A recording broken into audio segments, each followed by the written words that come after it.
In the 1950s, the British motorcycle industry entered a second golden age, with the car manufacturers gearing up their post-war production and the government demanding more and more exports for foreign currency.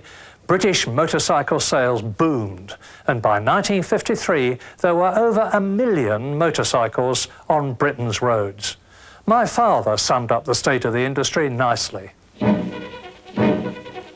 With hindsight, world market supremacy bred complacency, for these were basically 1930s machines that would continue to be sold through the 1960s.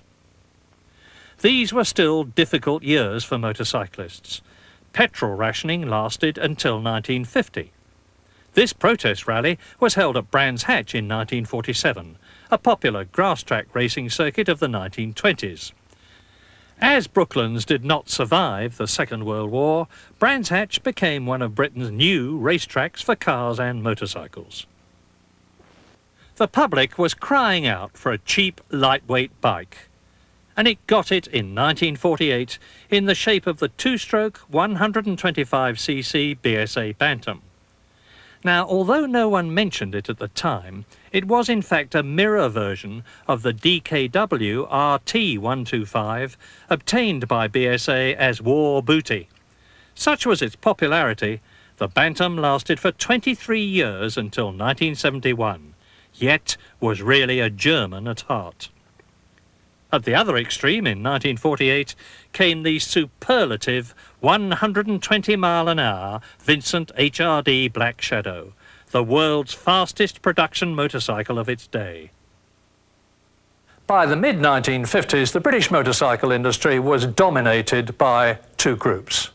By 1938, Matchless had joined AJS to form the disjointed Associated Motorcycles Group, which, after the war, then absorbed Francis Barnett and James.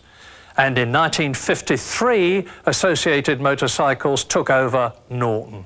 How are the mighty fallen? But by far the biggest British motorcycle manufacturer was BSA, because by 1951, they had absorbed Ariel and Sunbeam, and most importantly, Triumph, to form a truly massive motorcycle empire.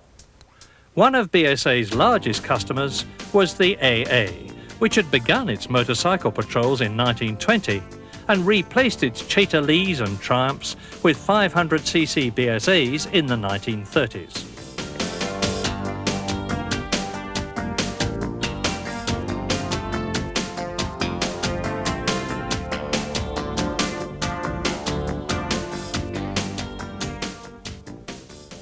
BSA was not heavily race-oriented, but did support off and on-the-road trials.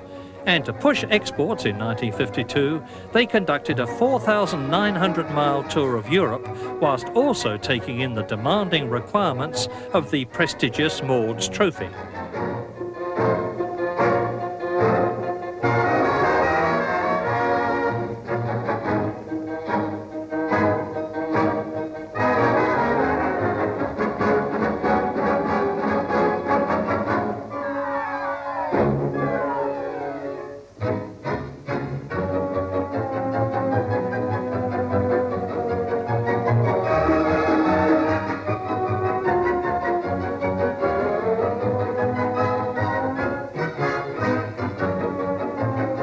BSA captured the Maud's Trophy, but this kind of promotion, although necessary, was the exception rather than the rule. Racing had restarted after the war with the Manx Grand Prix. The decade was to bring some golden moments.